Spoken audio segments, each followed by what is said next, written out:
ఆకాశవాణి ప్రాంతీయ వార్తలు చదువుతున్నది అరుణ. ముఖ్యాంశాలు: దేశ ప్రజలందరి సమష్టి కృషితో మహాకుంభమేళా విజయవంతమైందని ప్రధానమంత్రి నరేంద్ర మోదీ పేర్కొన్నారు. ముఖ్యమంత్రి నారా చంద్రబాబు నాయుడు సిఆర్డీఏ సహా పలు శాఖలపై ఈ మధ్యాహ్నం సమీక్ష నిర్వహించనున్నారు. మహిళల తరహాలో పురుషులకు స్వయం సహాయక సంఘాలను ఏర్పాటు చేస్తున్నామని పురపాలక శాఖ మంత్రి పి. నారాయణ వెల్లడించారు. రాష్ట్రంలోని ప్రభుత్వ పాఠశాలల్లో తప్పనిసరిగా ఎన్సీసీ ఏర్పాటు చేసేందుకు చర్యలు తీసుకుంటున్నామని విద్యాశాఖ మంత్రి నారా లోకేష్ తెలిపారు. ఉద్యాన పంటలకు రాష్ట్ర ప్రభుత్వం ప్రోత్సాహకాలను అందిస్తుందని వ్యవసాయ శాఖ మంత్రి కె. అచ్చెన్నాయుడు పేర్కొన్నారు. వార్తల వివరాలు: దేశ ప్రజలందరి సమష్టి కృషితో మహాకుంభమేళా విజయవంతమైందని ప్రధానమంత్రి నరేంద్ర మోదీ పేర్కొన్నారు. లోక్సభ సమావేశాల్లో భాగంగా ఈరోజు ఆయన కుంభమేళా అంశంపై ప్రసంగించారు. దేశ ఐక్యతకు వైవిధ్యానికి కుంభమేళా చిహ్నంగా నిలిచిందన్నారు. భారతీయులు దేశ సంస్కృతి సంప్రదాయాలకు ప్రాధాన్యమిస్తారని మరోసారి నిరూపణ అయిందని ప్రధానమంత్రి తెలియజేస్తూ,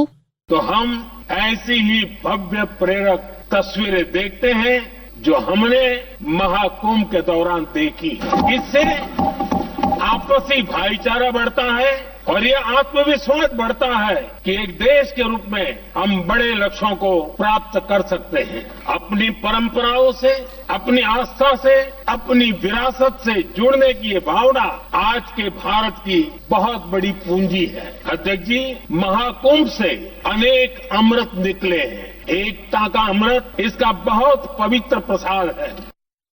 ముఖ్యమంత్రి నారా చంద్రబాబు నాయుడు ఈరోజు పలు శాఖలపై సమీక్ష నిర్వహించనున్నారు. అమరావతిలోని రాష్ట్ర సచివాలయంలో ఈ మధ్యాహ్నం రాజధాని ప్రాంత అభివృద్ది ప్రాధికార సంస్థ సిఆర్డీఏపై సంబంధిత అధికారులతో సమీక్ష నిర్వహించనున్నారు. అనంతరం గనుల శాఖపై సమీక్ష నిర్వహిస్తారని అధికారులు తెలిపారు. కాగా ఈరోజు సాయంత్రం ముఖ్యమంత్రి ఢిల్లీ వెళ్లనున్నారు.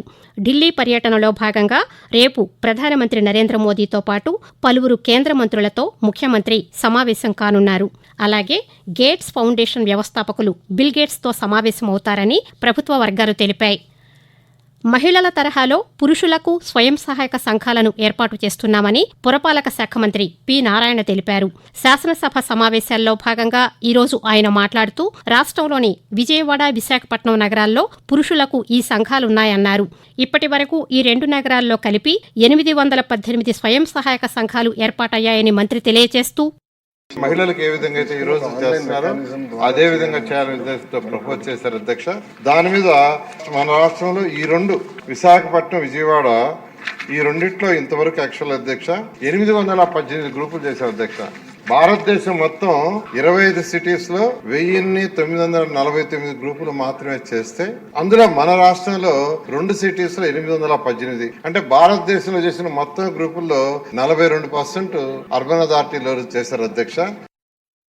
ప్రభుత్వ జూనియర్ కళాశాలల్లో చదువుతున్న విద్యార్థులకు సర్వేపల్లి రాధాకృష్ణన్ విద్యార్థి మిత్ర పథకం కింద పుస్తకాల పంపిణీకి సమగ్ర శిక్ష అభియాన్ ఆదేశాలు జారీ చేసింది.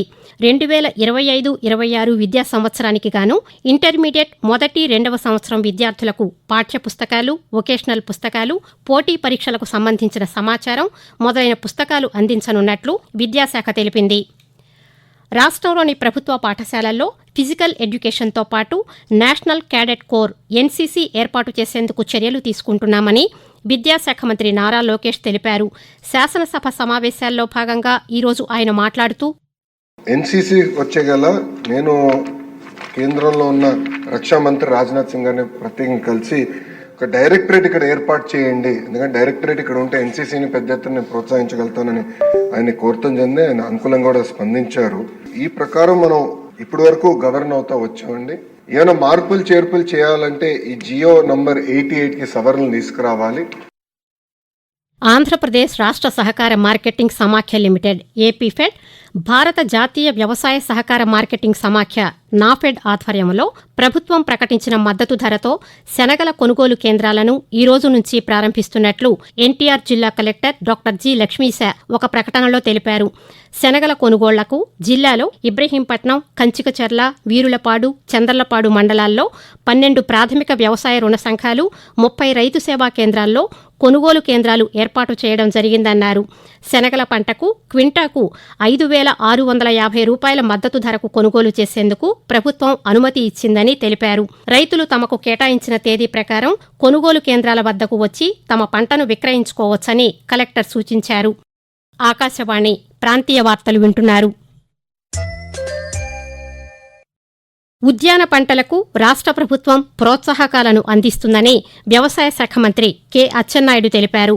శాసనసభ సమావేశాల్లో భాగంగా ఈరోజు ఆయన మాట్లాడుతూ, ఉద్యానవన పంటలు పండిస్తే వారికి ఏదైతే ప్రభుత్వం నుంచి ఇచ్చినటువంటి ప్రతి దాని మీద 40% రాయితీ ఇస్తున్నాం. అదేవిధంగా మేము వ్యవసాయం మీద కంటే ఈ హార్టికల్చర్ మీద ఎక్కువగా మనకి రాబడి వచ్చే పరిస్థితులు ఉన్నాయి కాబట్టి దీనికి ప్రోత్సహిస్తున్నాం. అధ్యక్ష, మొన్నే మనకి కేంద్రం కూడా బడ్జెట్ పెడితే ఈ దేశంలో ఏ రాష్ట్రమైనా సరే ఈ ఉద్యానవన పంటలు ఒక క్లస్టర్గా ఏర్పాటు చేస్తే మనకి ఎక్కువగా నిధులు ఇవ్వడానికి ఒక నిర్ణయం కేంద్ర ప్రభుత్వం తీసుకుంది. అధ్యక్ష, ప్రధానమంత్రి ఆవాస్ యోజన కింద తిరుపతి జిల్లాలో ఇళ్ల నిర్మాణాలు వేగవంతంగా జరుగుతున్నాయని జిల్లా గృహ నిర్మాణ సంస్థ అధికారి రమణయ్య తెలిపారు. తిరుపతి జిల్లా శ్రీకాళహస్తిలోని గృహ నిర్మాణ సంస్థ కార్యాలయంలో ఈరోజు ఆయన మాట్లాడుతూ, పీఎంఏవై పథకం కింద 18,263 మంది దరఖాస్తు చేసుకున్నారని చెప్పారు. లబ్ధిదారులందరికీ రాయితీ కింద రుణాలను అందజేస్తున్నామని చెప్పారు. దరఖాస్తు చేసుకున్న వారిలో మొదటి దశకు సంబంధించి ఇళ్ల నిర్మాణ పనులు ప్రారంభమయ్యాయని తెలిపారు. 10వ తరగతి పరీక్షలు రాసే విద్యార్థులకు వచ్చే నెల 1వ తేదీ వరకు ఆర్టీసీ బస్సుల్లో ఉచిత ప్రయాణ సౌకర్యాన్ని కల్పిస్తున్నామని అనంతపురం జిల్లా ఆర్టీసీ ప్రజా రవాణా అధికారి సుమంత్ తెలిపారు. పరీక్షకు హాజరయ్యే విద్యార్థులు వారి హాల్ టికెట్లను చూపించి బస్సుల్లో ఉచితంగా ప్రయాణించవచ్చని అన్నారు. జిల్లాలో పల్లె వెలుగు, అల్ట్రా పల్లె వెలుగు బస్సుల్లో ఈ అవకాశం కల్పించడం జరిగిందని, విద్యార్థులు ఈ అవకాశాన్ని సద్వినియోగం చేసుకోవాలని ఆయన కోరారు. నెల్లూరులోని కొత్తూరు పీఎంశ్రీ విద్యాలయలో రానున్న విద్యా సంవత్సరానికి ప్రవేశాలు ప్రారంభమయ్యాయని ప్రధానోపాధ్యాయులు శంకరయ్య తెలిపారు. నెల్లూరులో ఈరోజు ఆయన మాట్లాడుతూ, కేంద్రీయ విద్యాలయ సంఘటన నిర్దేశించిన విధి విధానాల మేరకు పాఠశాల ప్రవేశాలను కల్పిస్తున్నామని, ఒక్కో తరగతికి 80 సీట్లు కేటాయించినట్లు తెలిపారు. కేంద్ర, రాష్ట్ర ప్రభుత్వ అనుబంధ సంస్థల ఉద్యోగులకు సంబంధించి మొదటి 4 కేటగిరీల్లో అడ్మిషన్లు కొనసాగుతాయన్నారు. ఆన్లైన్లోనూ దరఖాస్తులు స్వీకరిస్తున్నామని, కేంద్రీయ విద్యాలయంలోనూ ఆఫ్లైన్ విధానంలో దరఖాస్తుల స్వీకరణను ప్రారంభించినట్లు తెలిపారు.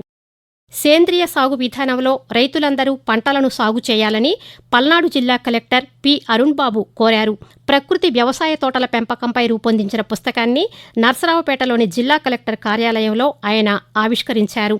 అనంతరం కలెక్టర్ కార్యాలయంలో ఏర్పాటు చేసిన ప్రకృతి వ్యవసాయ ఉత్పత్తుల విక్రయ కేంద్రాన్ని ప్రారంభించారు. ఈ సందర్భంగా ఆయన మాట్లాడుతూ, పంటల్లో రసాయనాల వాడకం వల్ల ఆరోగ్యం దెబ్బతింటుందని చెప్పారు. సేంద్రియ వ్యవసాయంతోనూ లాభాలు సాధించవచ్చని కలెక్టర్ తెలిపారు.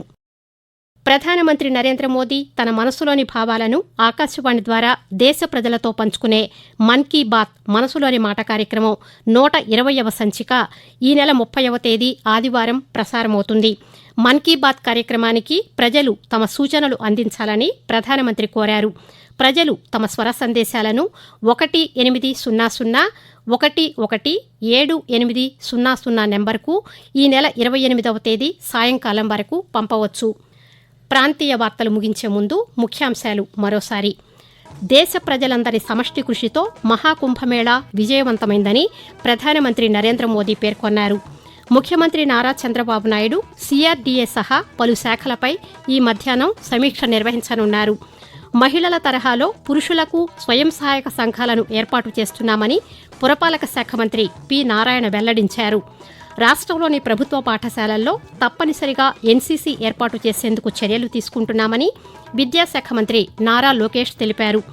ఉద్యాన పంటలకు రాష్ట్ర ప్రభుత్వం ప్రోత్సాహకాలను అందిస్తుందని వ్యవసాయ శాఖ మంత్రి కె అచ్చెన్నాయుడు పేర్కొన్నారు. ఆకాశవాణి ప్రాంతీయ వార్తలు ఇంతటితో సమాప్తం. తిరిగి సాయంత్రం 6 గంటల 10 నిమిషాలకు ప్రాంతీయ వార్తలు వింటారు.